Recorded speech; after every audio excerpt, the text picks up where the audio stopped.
My name is Yury, and I'm going to talk about the spam issues. It's kind of off-topic talk, but if you run a MediaWiki site, you will face the problem of spam sooner or later. And I'm very anxious to look at Jaren's talk, and because of that, I will be very quick, so that Jaren can fill most of the session. Nobody likes spam, and why do these people, spammers, do all these spam campaigns?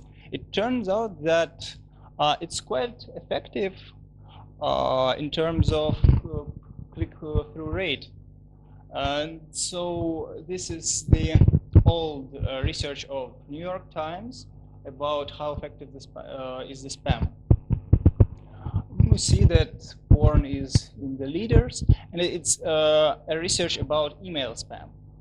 But in MediaWiki, we also have some spam that is related not only to clicking, but also for so-called black search engine optimization, when we try to increase our rankings in Google and Yahoo and other search engines. So in terms of types of spam, we can differ between the following types. It's in the wiki, most of the spam is done by anonymous users if you have OpenWiki. By the way, who is running the wiki, MediaWiki? Nice. Who is running a really big wiki? Nice. This tutorial is mostly about the middle-sized wikis. It's above the 1,000 participants. So you can call them big. It's middle-sized wiki. For the wikis like Wikipedia, we have another rules. So by user, it is mostly anonymous spam or the spam from the temporary registered users. By page action, we can spamming on the user page, and typically if the spam bot registered, it registered and it immediately posts something. Because of that, we have very interesting measures to prevent the spam. I will talk about them later. So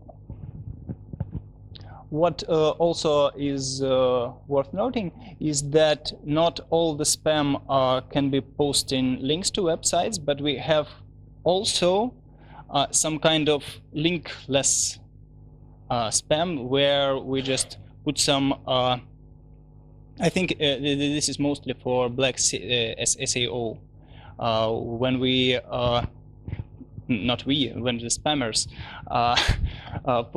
put some text that will increase the, that will affect the algorithms of searching for search engines. And now for the techniques of fighting spams. Very first technique about fighting spams is the active community. If someone cares about your wiki, you will have the spam reverted almost immediately if there are many people. But you can also enhance these community powers with cyborgs and bots. And here are some other list of the most effective, from my experience, measures to prevent spam. Oh, Marcus, hi. Who's in line? Yeah. Yeah. So let's talk about each of the measures. So I tried to sort them by affections on the users. So each other kind of spam fighting affects user more and more. So you should take these actions with care. So active community. active community enhanced with cyborgs. What are cyborgs? Recently, there was an IEEE paper called Bots and Cyborgs, the Wikipedia's immune system. And they described how Wikipedia dealing with spam. And it's a really interesting subject because Wikipedia itself doesn't allow you bulk actions. You can't, for example, revert 100 edits. That's too much of a power. And so these cyborgs are like costumes on Iron Man. So it's just user scripts or some tools that you use to enhance your spam fighting power. And vandalism fighting power in case of Wikipedia and most of other wikis. Here are some of these tools. AutoWiki browser is a Windows-only, I suppose, tool that allow you to edit article in that allow you to filter and edit article very quickly. And here are some bots. The user clue bot is one of the my favorite bots because it's anti-vandalism bot. It's used machine learning for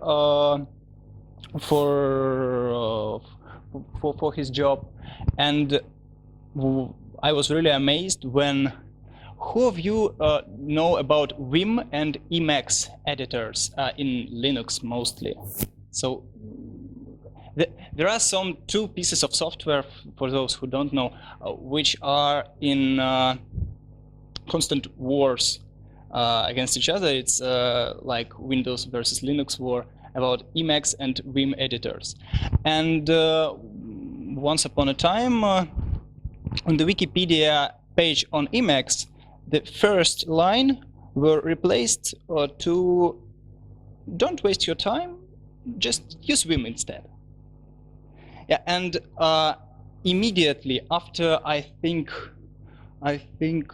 several minutes, this edit were reverted by the bot.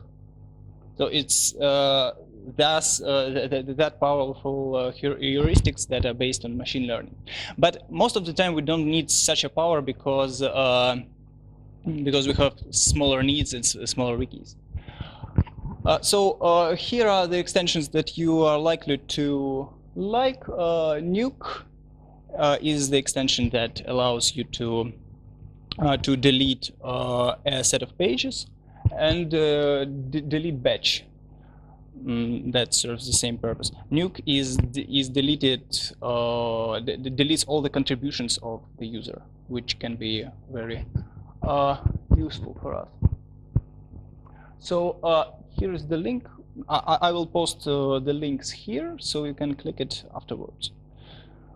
Honeypots are very gentle for the users, and you can use them. They require zero configuration.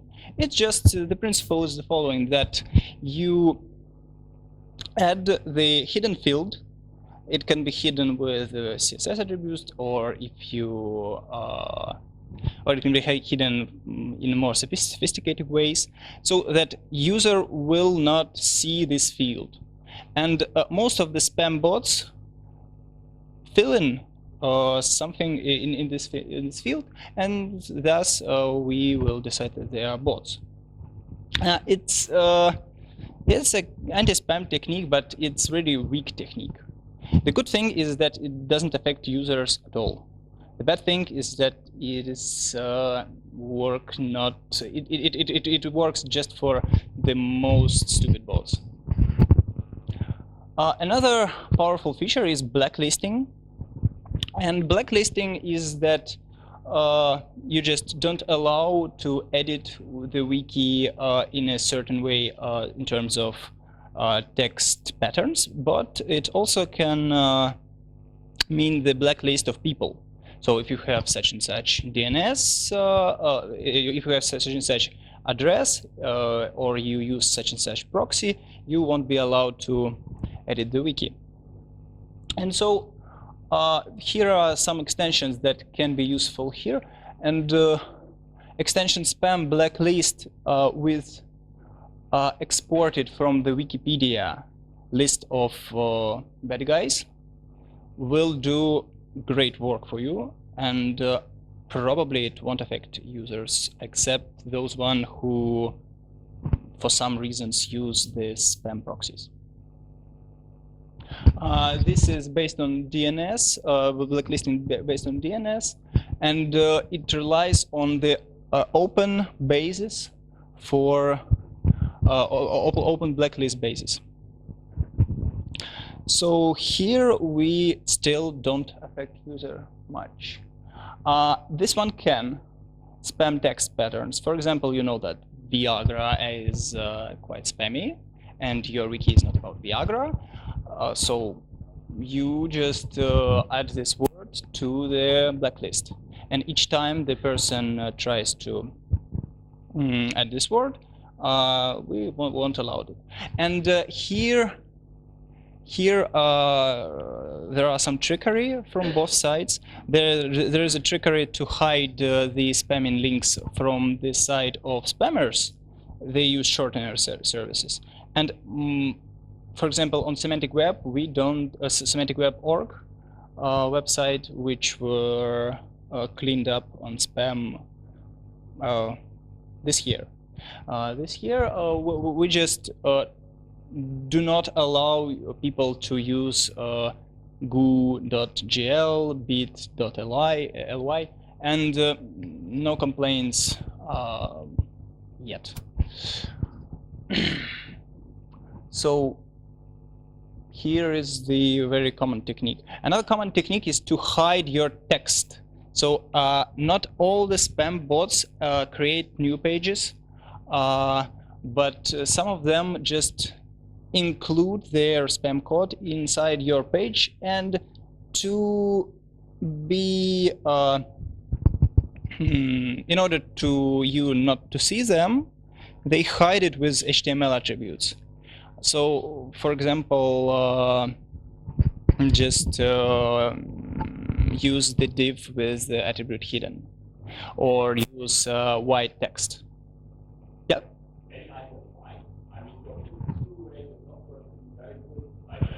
Yeah, but Black SEO will work. So you will increase your page rank.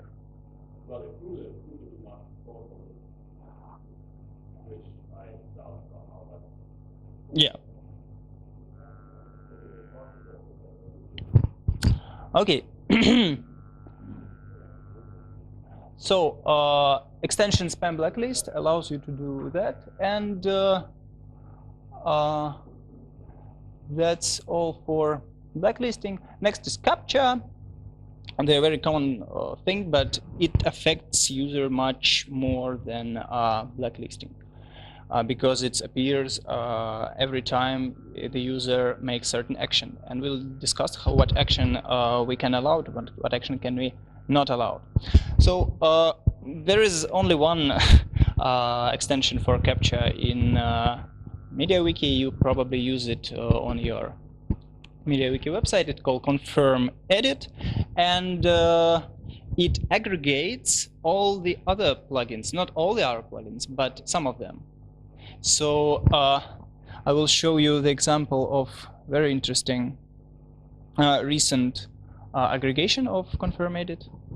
So the choice the choice between the kinds of CAPTCHA we use in Confirm Edit is basically the two of them: reCAPTCHA and QuestiCAPTCHA. And really, for middle-sized wikis, for wikis that are not likely to be attacked very purposefully, that are just likely to be attacked by spam bots that are fully automatic, I think the QuestiCAPTCHA will be better, because it's more comprehensible. You can do with it a lot of configuration. So the QuestiCAPTCHA is a CAPTCHA that will ask you questions Some simple questions, whatever the administrator set up. And reCAPTCHA you probably all seen. It's a CAPTCHA that's sponsored by Google, and it's a general solution if you are something like Wikia or Wikipedia, and you are likely to be attacked very purposefully. And Questi CAPTCHA may broke if there are not much variants of it. So, what to capture? Captured? Usually, we add the CAPTCHA when anonymous user add the link. When the anonymous tried to register, registration requires CAPTCHA, and when there are too much times to log in, for example, on Wikipedia, they use this option, VG password attempt throttle. That is set to an integer. For example, after 5 times I tried and failed to register, I'm banned for a certain period of time. So with Questi CAPTCHA, why I'm so excited about it, because you can really express yourself in the CAPTCHA. So for example, no, this is not the case. In the children wiki I'm helping to maintain, called LedoPC, we just have such CAPTCHA. You can use images inside the CAPTCHA. You can use any HTML markup inside the CAPTCHA, and it's quite useful. What's the name of this animal? It's in Russian, yeah. So you have to answer in Russian, yeah. This is pretty good, and on semantic MediaWiki.org we have something like, what do you think? Is spam bad or good? And you should answer bad. Nice.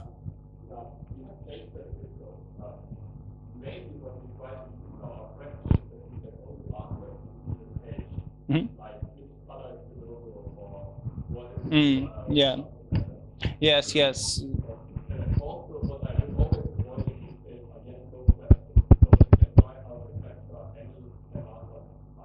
Yeah.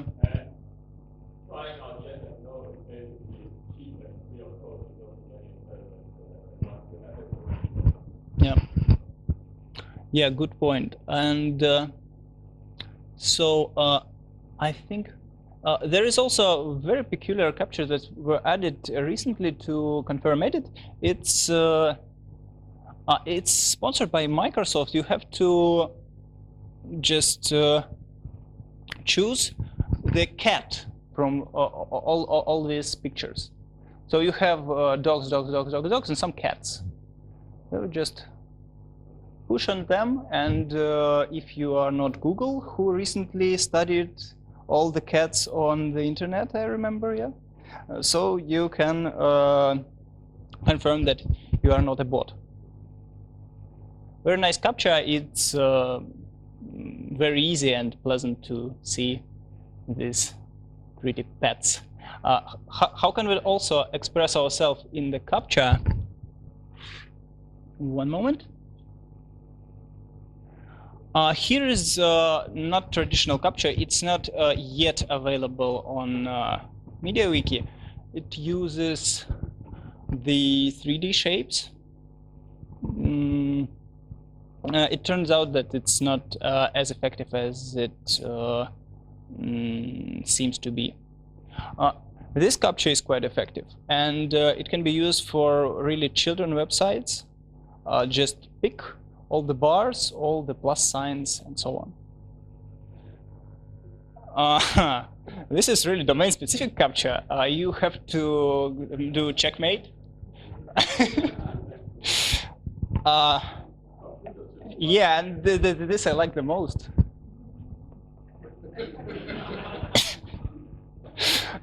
It actually something similar were deployed on the wiki, on a humoristic wiki called Lurkmore.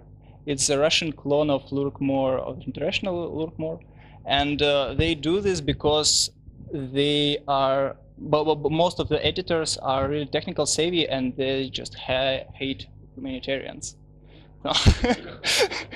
You shall not pass if you haven't studied integral calculus. Yeah, and this Microsoft CAPTCHA with pets called Asira. Yeah. The next and last section of my talk is basically configuration settings, ticks and trips that we can use to enhance our spam fighting potential.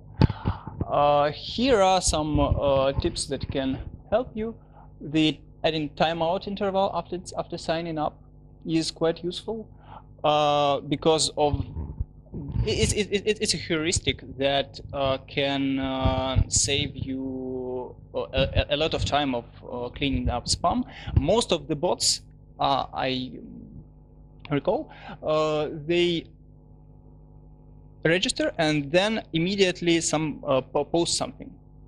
So here is the way to prevent it. After they register, they have to wait for some time. It affects the users, surely. But you can try to make it, for example, 30 minutes, then 1 hour, or if it doesn't help, 1 hour, and tune it a bit.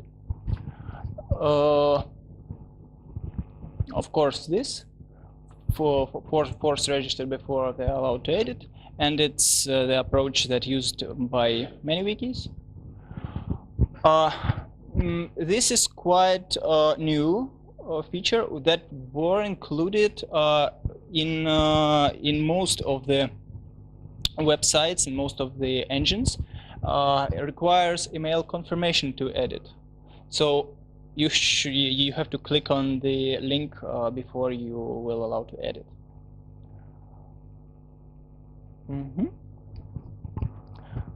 Another more desperate solutions requires all the accounts to be approved by bureaucrat. This is not what you are likely to want to do if unless you have the fixed set of people that will have to register and edit your wiki. So it's not a good thing for general, for open general purpose wikis. And turn off the registration for everyone if you have, if you see that there is a big spam attack. Yeah. You can also turn off the server if the previous don't work. So another point that worth mentioning is that with the wiki interface you can send emails, and this is a big opportunity for spammers because email spam is something that they are all familiar to. So here is here is the tricks that you can use with emails. It's just we still don't have anything special on this topic, but use email authentication is always good. Yeah, and fancy things that can be used on wikis of every size is behavioral analysis. So it's basically the most used approach on the Wikipedia. So you just think about how the spammers and vandals behave typically, and then you formalize the rules that this is forbidden. So the abuse filter extension, and we have the developer of abuse filter. Yeah, I think we should greet him because it's really a cool extension that will help you when no one else can help you.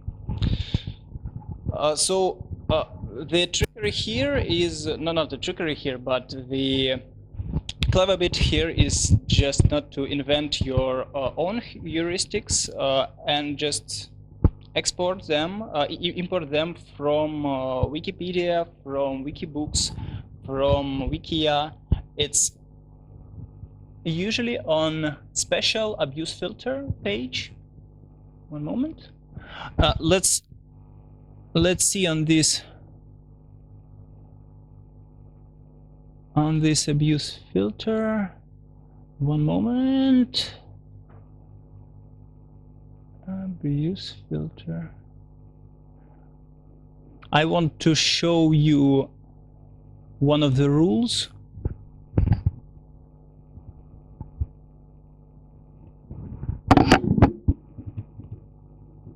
One of these heuristics.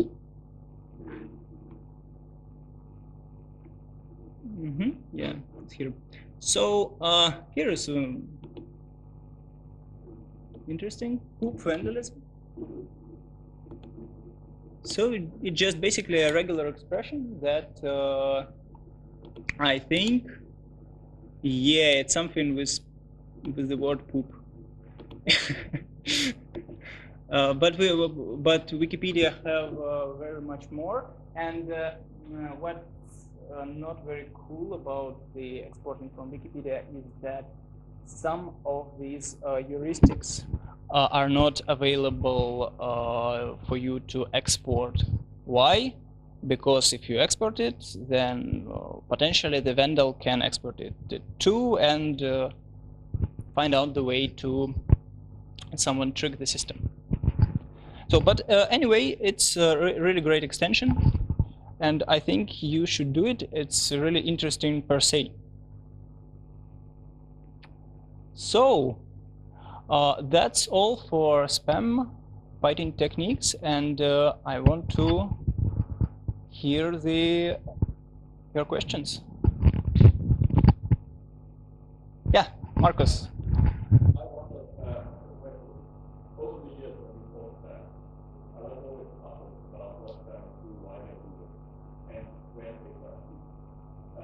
In particular, with respect to CAPTCHA, so on top of our site, we have moved the question